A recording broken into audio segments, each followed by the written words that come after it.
Yo, salut tout le monde, c'est FanFat4 à l'appareil, j'espère que vous allez bien.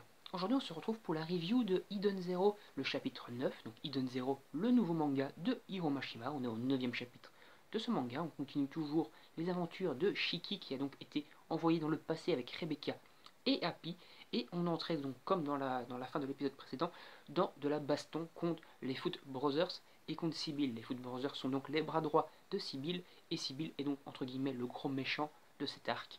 Et le but de Sibyl est en fait de détruire, de faire du racisme envers les robots. Il estime que les robots donc vont remplacer les humains et qui ne servent donc à rien. Ils s'en servent juste donc comme esclaves, et lorsqu'ils ne sont plus bons à rien, ils n'hésitent pas à les détruire, ils n'hésitent pas à s'amuser avec eux en leur arrachant des jambes, etc. lorsqu'ils font des trucs qui sont contre lui ou qui ne lui plaisent tout simplement pas, ou bien juste pour s'amuser.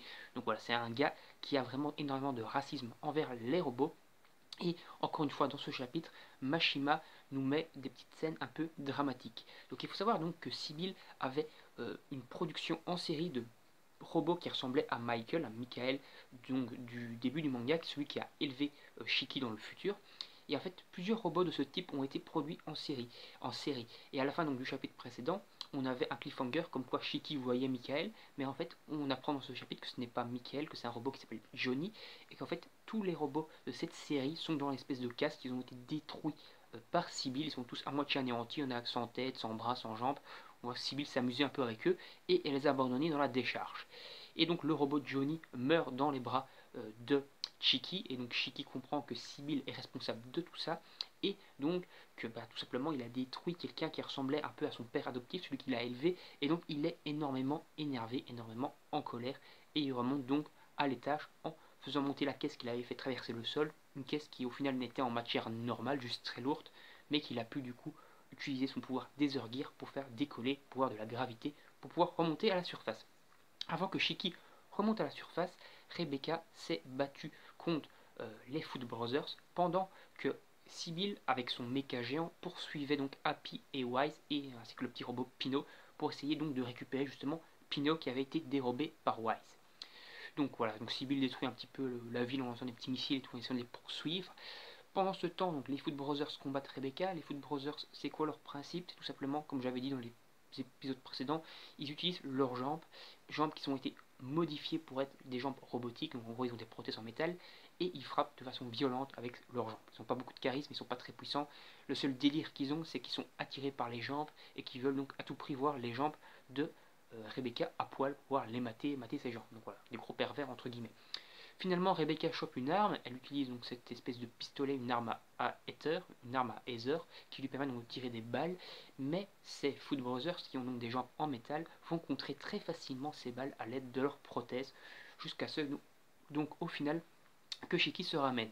Petit également point qui est bon à préciser, c'est que Mashima fait toujours un petit peu de fanservice, entre guillemets sexuel, on va dire, sexualisé, c'est-à-dire essayer de montrer un peu des formes et tout, mais il est beaucoup moins pervers, entre guillemets, que dans Fairy Tail. Il utilise d'ailleurs Fairy Tail la quête de 100 ans pour se donner ses délires pervers, mais ici, dans Hidden Zero, il est beaucoup plus sobre, parce qu'ici, par exemple, à la place de faire un plan culotte, il va juste faire un plan jupe. Voilà, tout simplement, on va voir les fesses de Rebecca un petit peu moulé vite fait dans sa jupe, mais on ne verra pas sa culotte. Alors que dans Hiro Mashima, tout simplement, est très connu pour ça, pour montrer des culottes et tout, des plans culottes, des plans limite soutifs, des meufs à poil avec les seins un peu cachés par de la fumée, des trucs comme ça.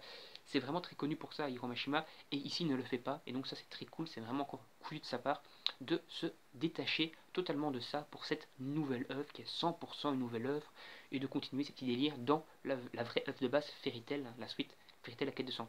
Donc c'est très cool de sa part.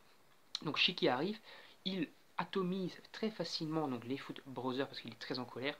Donc au final en utilisant ses pouvoirs Desert qui va cette fois combiner avec ses pieds pour pouvoir donc lancer les attaques coup de pied du point lourd, il va appeler ça. Il va donc combattre avec leurs propres armes les Foot Brothers, c'est-à-dire avec des coups de pied, et au final il va les vaincre très facilement. Ensuite il va demander où est passé donc Sibyl qui continuait à poursuivre Wise, Sibyl qui s'apprête à lancer un énorme missile pour anéantir Wise et Happy et tuer tout le monde quoi. C'est là que donc que Shiki va arriver en personne, il va exploser le mecha d'un seul coup et va donner un coup à Sibyl qui va le faire sortir de son mecha. Il va donc se retrouver à l'espace libre, à l'air libre, Sibyl.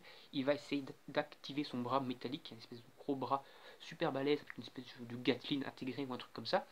Mais c'est là que Shiki, d'un seul coup de poing, va le one-shot. Et c'est sur ça que se termine ce chapitre. Donc je pense que l'arc, le combat du moins contre Sibyl, se termine ici. Et je pense que le chapitre suivant sera simplement un chapitre de conclusion de cet arc, avec peut-être une solution pour retourner déjà dans le futur.